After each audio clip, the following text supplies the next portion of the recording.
Hello everyone and welcome back to the practical series. Today we will see some dental conditions and medical prescription. In medical prescription we will see prescription related to bronchial asthma, and in dental condition we will see conditions related to angular cheilitis. Okay. So our first dental condition is angular cheilitis. Angular cheilitis is also known as angular stomatitis. This condition affects the skin around the lip, leading to painful crack, most often in the corners of the mouth. Okay, this condition affects the skin around the lip, leading to painful crack, most often in the corners of the mouth. Okay, in severe cases the cracks can become inflamed, can bleed, and sometimes infections are developed inside those cracks, which can further make eating, drinking, and talking uncomfortable. Okay, angular cheilitis can be caused by varieties of factors ranging from yeast infection or vitamin deficiency. Okay, what is angular cheilitis? Angular cheilitis is also known as angular stomatitis, and in this condition the skin around the lip leading to the painful crack, most often in the corners of the mouth. Okay, so the causes of angular cheilitis are: angular cheilitis is thought to be multifactorial disorder of infectious origin with many local and systemic predisposing factors. The source in angular cheilitis are often infected with yeast or fungal bacteria. Okay, some studies have linked the initial onset of angular cheilitis with nutritional deficiency, especially of the B vitamin. Okay, some studies have linked the initial onset of angular cheilitis with nutritional deficiency, especially of the B vitamins, that is B2 riboflavin. Okay, and iron, which in turn may be evidence of malnutrition or malabsorption. Treatment for angular cheilitis. Okay, the treatment include: if the infection is due to yeast, topical antifungal is prescribed. Topical antibiotics are used if a bacterial infection is present. Okay, we are using topical antifungal cream. Okay, when the infection is due to yeast. Topical steroid ointments are also used. Then vitamin supplements can also be given, and topical antiseptics to keep open wound clean. Okay, there are also some home treatments, that is home treatments for angular cheilitis, which includes: first one, using lip balm regularly to prevent the chapped lips. Okay, applying petroleum jelly to the corners of the mouth. Okay, and also applying coconut oil to the corners of the mouth, which can be help in dry skin. Okay, so these are the home remedies, that is we can apply the lip balm, or also we can use a petroleum jelly and also coconut oil when the skin is dry.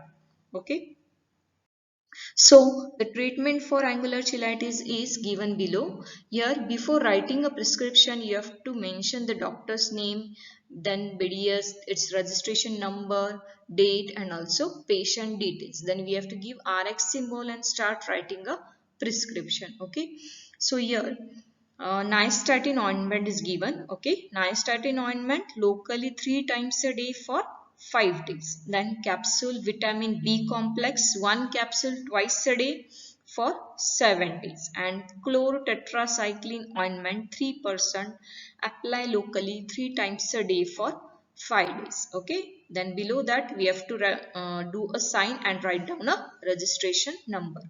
Okay, so here nystatin ointment. Okay, nystatin, it is a Pauline antifungal drug. Okay, used to treat candidal infection of mucosa, skin, GIT, and vagina. Okay, it is mainly used to treat candidal infection of mucosa, skin, GIT, and vagina. Nystatin is used topically and is toxic for systemic use. Okay, it is not used systemically, it is used topically. Okay, mechanism of action of nystatin is it binds to fungal cell membrane ergosterol and increase membrane permeability. Okay, this nystatin, it binds to the fungal cell membrane ergosterol and increases the membrane permeability. It forms pores through which potassium, sodium, magnesium, hydrogen and macromolecules leak out, leading to cell death. Okay, pores are formed through which this sodium, potassium, magnesium, hydrogen and macromolecules leak out, leading to cell death. Okay, next is chlorotetracycline. Chlorotetracycline, it is a tetracycline, inhibits the bacterial protein synthesis by binding to the 30S ribosomal subunit. Okay, it inhibits the bacterial protein synthesis and having bacteriostatic action, tetracycline. Okay, so the next prescription is recurrent ophthalmos stomatitis. Recurrent ophthalmos stomatitis, that is RAS, is the most common inflammatory and ulcerative condition of the oral cavity. Okay, the term ophthalmos is derived from a Greek word ophtha, which means ulceration. Okay, so what is recurrent ophthalmos stomatitis? It is the most common inflammatory and ulcerative condition of the oral cavity. See, this is a diagram of the stomatitis, and here there is a ulceration shown. Next is classification of recurrent ophthalmos stomatitis. Okay, these are classified in three, that is minor recurrent ophthalmos stomatitis, then major recurrent ophthalmos stomatitis and herpetic form recurrent ophthalmos stomatitis. Okay, so the frequency of minor RAS, that is recurrent ophthalmos stomatitis, it is 75%. Then major RAS, the frequency is 10 to 15%, and herpetic form RAS, the frequency is 5 to 10%. Okay, the size is less than 1 centimeter for minor RAS, then it is more than 1 centimeter for major RAS, and it is 1 to 3 for herpetic form RAS. Okay, time to healing, it is given the time for healing of the recurrent ophthalmos stomatitis. It is given in weeks. Okay, for minor RAS 1 to 2 weeks are required for healing. Then for major RAS 4 to 6 weeks are required for healing, and for herpetic form RAS 1 to 4 weeks are required for healing. Scarring, it is present only in major RAS. Okay, and the systemic features, they are present for major RAS. They are fever and odynophagia. Okay, and the locations are for minor recurrent ophthalmos stomatitis, the location is buccal and labial. Then for major RAS, it is labial, soft palate or tongue, and also it can be over the pharynx. Okay, and for herpetic form RAS, any location oral. Okay, onset is for minor RAS, it is early. For major RAS, it is early or during puberty, and for herpetiform, it is late or it is major. That it is common in females. Etiology is genetic predisposition, exaggerated response to trauma, then infections due to bacteria, immunological abnormalities, gastrointestinal disorder, hematological deficiency of zinc, iron or folate, then hormonal disturbances, stress and certain foods. So here is the prescription for recurrent ophthalmos stomatitis. So the drugs given are dexamethasone elixir 0.5 milligram. Rinse the oral cavity with 1 teaspoon of elixir. Repeat for 3 days. Okay. And the capsule is tetracycline 250 mg, 1 tab 3 times a day for 5 days. Okay. Here dexamethasone, it is a corticosteroid. Okay, dexamethasone, it is a corticosteroid and is useful in stomatitis. It is having anti-inflammatory effect, and it is used in disorder of many organ system. Okay, it is having anti-inflammatory effect, dexamethasone. And tetracycline, we have seen earlier, It is a tetracycline and it mainly inhibits the protein synthesis. Okay. So here we have completed the dental conditions. Now we will move towards the medical conditions. Our next topic is bronchial asthma. Okay, asthma is a chronic inflammatory disease in which the patient suffer from reversible episodes of airway obstruction due to bronchial hyperresponsiveness. Okay, what is asthma? Asthma is a chronic inflammatory disease in which the patient suffers from reversible episodes of airway obstruction due to bronchial hyperresponsiveness. In the early acute phases, besides smooth muscle spasm, there is excessive secretion of mucus that may clog the bronchi and bronchioles and worsen the attack. Okay, in the acute phases, besides smooth muscle spasm, there is excessive secretion of mucus that may clog the bronchi and bronchioles and worsen the attack. In late phase, that is chronic or delayed phase, inflammation continues accompanied by fibrosis, edema and necrosis of bronchial epithelial cell. The cardinal symptoms of asthma are breathlessness, wheezing, cough and chest tightness with worsening of these symptoms at night. Drug used to treat bronchial asthma. They are selective beta-2 agonist drugs, then non-selective sympathomimetics, anticholinergic drugs, methylxanthines, corticosteroids, mast cell stabilizer, leukotriene modulators, monoclonal anti-IgE antibody. So first one is selective beta-2 agonist drug. These are short-acting beta-2 agonist and long-acting beta-2 agonist. Short-acting beta-2 agonist also known as SABA. Okay, SABA. They are salbutamol, terbutaline, rameterol, phenoterol. Long-acting beta-2 agonist are salmeterol, formoterol, bambuterol. Non-selective sympathomimetics are epinephrine, ephedrine, isoprenaline. Anticholinergic drugs ipratropium, tiotropium, oxytropium. Methylxanthines, theophylline, aminophylline, doxophylline. Corticosteroids, there are oral, parenteral and inhalational. Oral are prednisone, prednisolone, methylprednisolone. Parenteral are hydrocortisone, methylprednisolone. Okay. Then inhalational are baclomethasone, fluticasone, budesonide, flunisolide, ciclisolide. Then mast cell stabilizer, sodium chromoglycate and necorandil, leukotriene modulators, xylitol, zafilocast, montelukast and pranlukast. Monoclonal anti-IgE antibodies are omalizumab. Now we will see the prescription for acute attack of bronchial asthma. Okay, we have to write down first the details.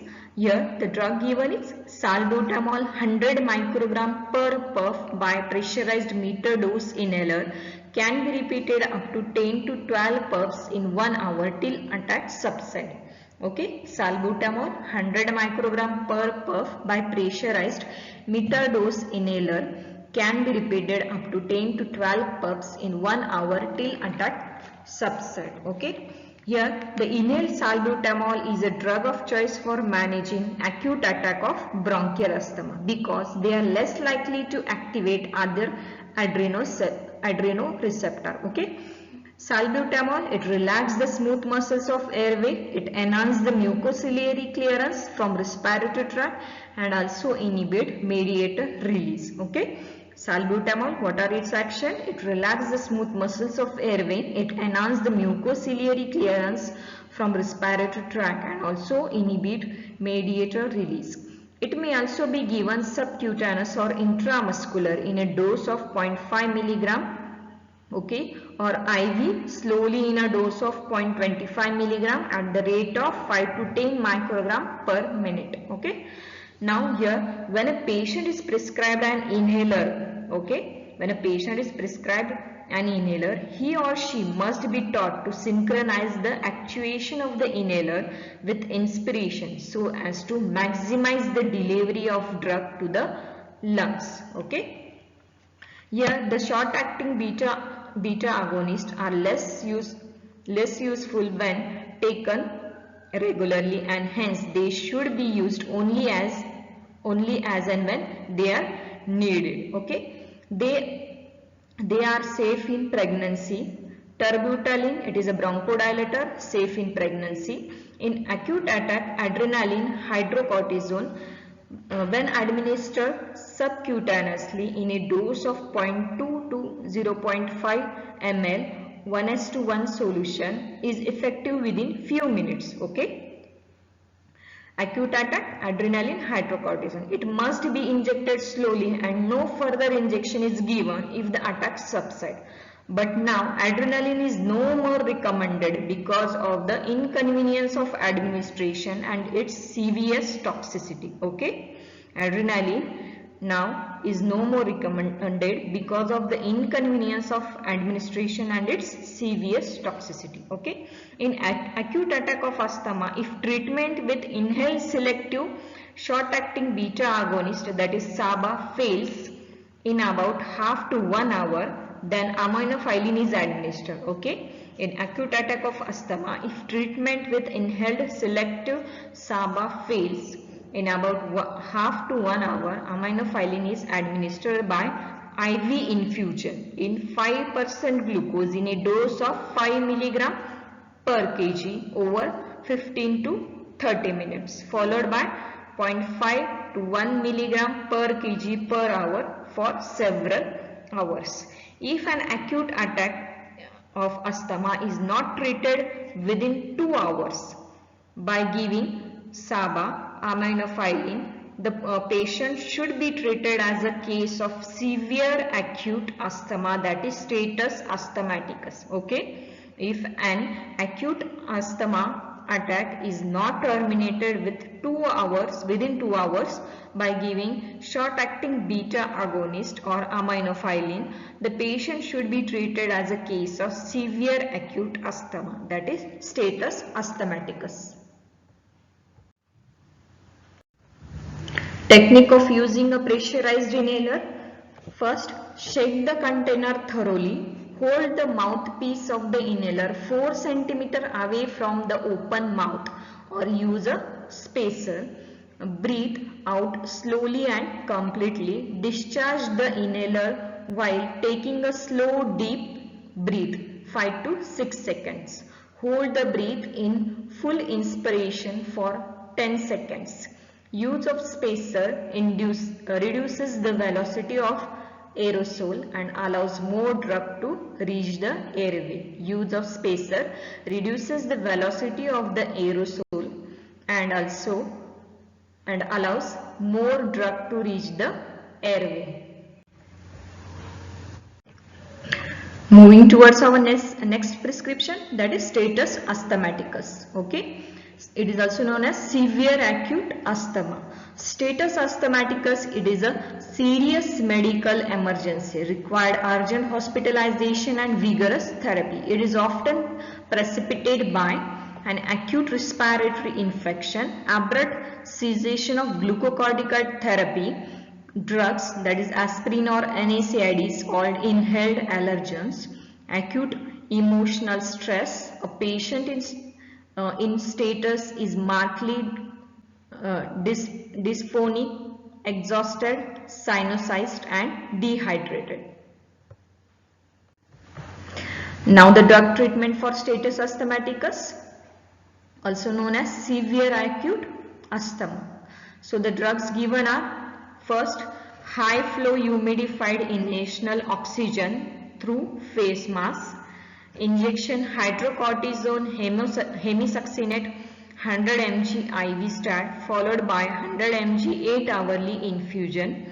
Nebulized salbutamol 5 mg plus ipratropium bromide 0.5 mg intermittent inhalation driven by oxygen. Injection salbutamol 0.4 mg intramuscular or subcutaneous start, or instead of salbutamol we can give terbutaline 0.4 mg intramuscular or subcutaneous start.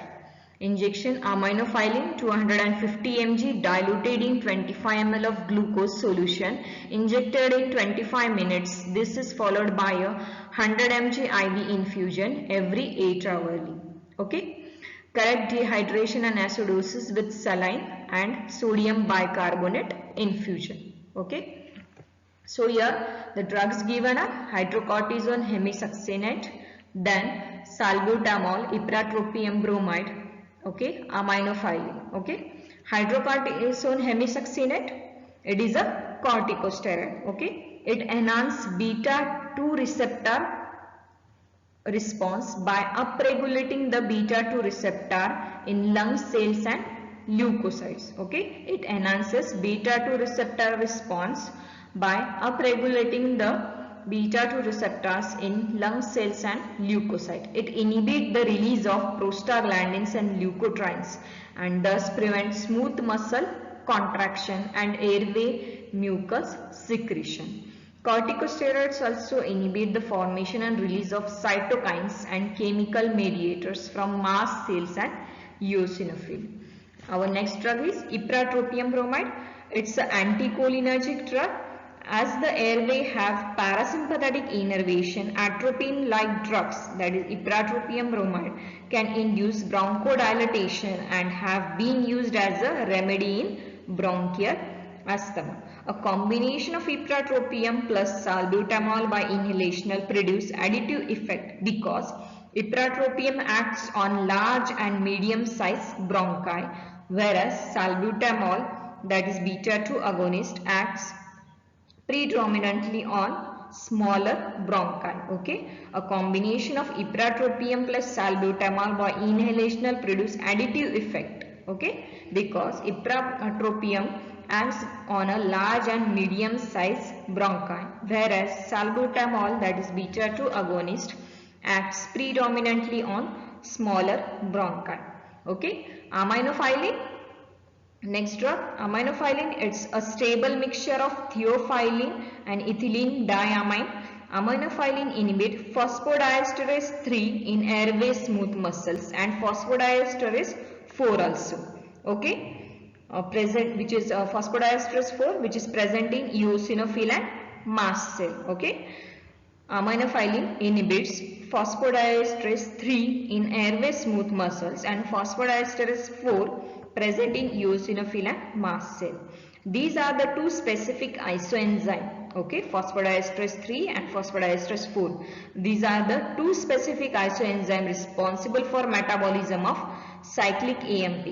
Therefore, the cyclic AMP, okay, the cyclic AMP levels therefore gets elevated, leading to bronchodilation. It also inhibit adenosine receptor in the airway. It is given rapidly IV, may cause, if it is given rapidly IV, it may cause nausea, vomiting, cardiac arrhythmia and collapse. Okay, so aminophylline should be given very slowly over 25 to 30 minutes. Okay.